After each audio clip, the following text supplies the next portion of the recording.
రాష్ట్ర విభజన తరువాత ఆంధ్ర రాష్ట్రంలో జరగబోతున్న మొట్టమొదటి జనాభా గణనకి సిద్ధం కండి. ఇది గడచిన కాలంలో మనం సాధించిన పురోగతికి అద్దం పట్టే ఒక నూతనాధ్యాయం.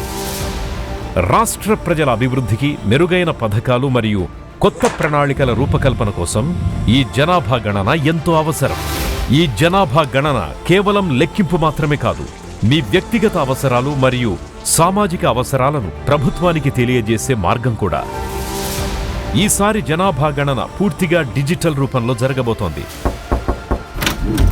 మొదటి దశలో భాగంగా ఇండ్ల జాబితా మరియు ఇండ్ల గణనలో ఎన్యూమరేటర్ మీ ఇంటిలో ఉన్న మౌలిక వసతులు మరియు మీరు వాడే పరికరాలకు సంబంధించిన వివరాలు సేకరిస్తారు. మే 1 నుండి మే 30వ తేదీ వరకు మీ ఇంటికి వచ్చే ఎన్యూమరేటర్లకు ఖచ్చితమైన వివరాలు అందించి రాష్ట్ర భవిష్యత్తు నిర్మాణానికి తోడ్పడండి. మీ వివరాలు మీరే స్వయంగా నమోదు చేసుకోవాలనుకుంటున్నారా? ఏప్రిల్ 16 నుండి ఏప్రిల్ 30వ తేదీ వరకు వెబ్సైట్ లేదా మొబైల్ ద్వారా మీ వివరాలను మీరే స్వయంగా భర్తీ చేసుకోవచ్చు. అలా నమోదు చేసిన తర్వాత వచ్చే స్వీయ గణన ఐడిని ఎన్యూమరేటర్ మీ ఇంటిని సందర్శించినప్పుడు వారికి అందజేస్తే సరిపోతుంది. మీరిచ్చే వివరాల వల్ల మీ పథకాలేవి ఆగిపోవు. మీ వ్యక్తిగత సమాచారం అత్యంత గోప్యంగా మరియు సురక్షితంగా ఉంచబడుతుంది.